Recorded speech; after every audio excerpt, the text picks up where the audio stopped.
April 24th, 1929. Eddie Gardner, the lone African American in the Bunion Derby, entered Missouri with a clear understanding of what was ahead, day after day of intimidation and death threats.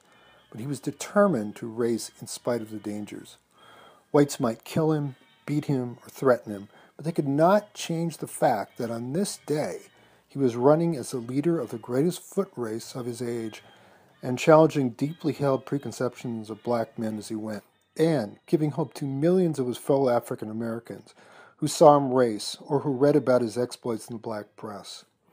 In the birth year of Dr. Martin Luther King Jr., Eddie had returned to the South with an American flag in his chest, a man willing to die for his cause. On race day, the stock market had reached stratospheric levels as money poured into Wall Street to purchase stocks.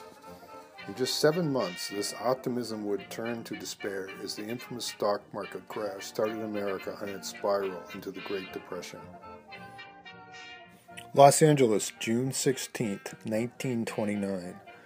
The Bunioneers had reached the end of the long transcontinental rainbow in Los Angeles as they rested for the night in Huntington Park. They had been chasing piles of pot of gold for the last 77 days. All that remained was the 78th and last stage race, the 26.2-mile marathon finale at Wrigley Park, 131 laps around an outdoor track. At about 7:40 p.m., the men received a starting command and began the 4-mile run to Wrigley Park. At that moment, the clarity of events ended, and a shroud of bitterness descended upon the 1929 Bunion Derby that remains to this day.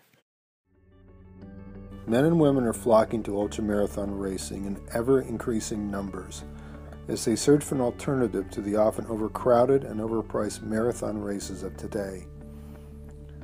Those who attempt the longer distances have found a quieter world of running, a throwback to the early days of the running boom of the 1980s, when a few hundred runners would gather for a marathon race.